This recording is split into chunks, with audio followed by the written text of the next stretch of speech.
مرحبا وأهلا فيكم بفيديو جديد ورمضان كريم علينا وعليكم. وصفتنا لليوم كيكة شوكولاتة مغرقة بالشوكولا. نحتاج 3/4 كوب كاكاو داكن بدون سكر، وبنحتاج ملعقة من النسكافيه و3/4 من الكوب المي الدافي. لازم تكون المي دافية مو سخنة ولا باردة، وبنحركهم سوا كتير منيح. بعد ما ينخلطوا منيح سوا بنحطهم على جنب، وبنجيب صحن فاضي تاني وبنحتاج 4 صفار بيض،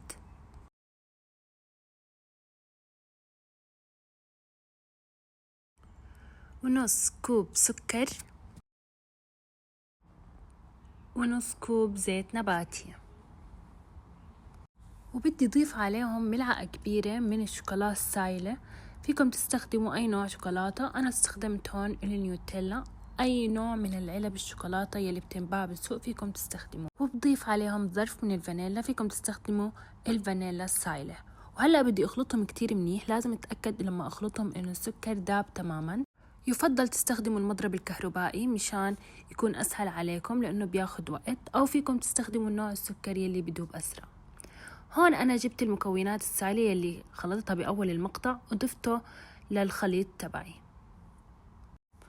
بعد ما أخلطهم سوا كتير منيح بحطهم على جنب، وبحتاج صحن تاني مشان نضيف عليه بياض البيض اللي هم 4 بياض بيض، وبنخلطهم سوا ليصير القوام فومي، يصير زي كأنه مثل الغيمة.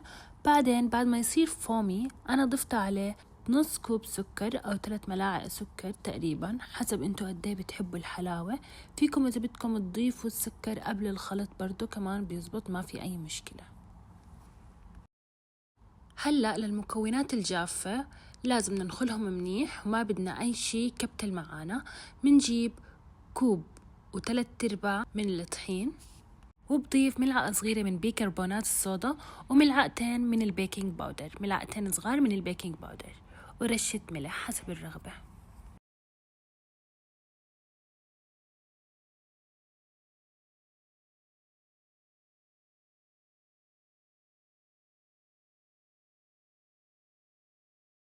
هلأ بدي أضيف خليط الكاكاو يلي عملناه، وبحركهم سوا مع المكونات الجافة شوي شوي.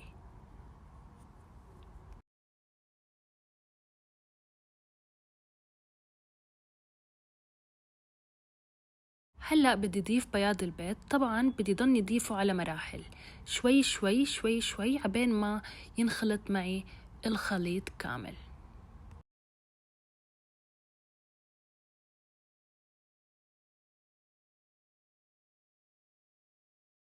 هلأ بعد ما خلطت كل شي مع بعضه بجيب قالب كيك متوسط الحجم، بدهنه بزبدة أو زيت، وبرش عليه طحين أو كاكاو. طبعا بكون محمي الفرن على درجة 180، وبحط القالب الكيك بالرف الوسطاني. هلأ بدنا نجهز تشريبة الكيك. بنحتاج نص كوب زيت نباتي، ونص كوب حليب، ونص كوب سكر، و3 ملاعق كاكاو. أنا استخدمت كاكاو محلى، فيكم تستخدموا كاكاو غير محلى. وبنخلطهم بالخلاط. طبعا للتنويه إذا بدكم تحطوا كاكاو غير محلى استخدموا نص كوب سكر، إذا بدك تستخدموا كاكاو محلى 3 ملاعق سكر بكفي.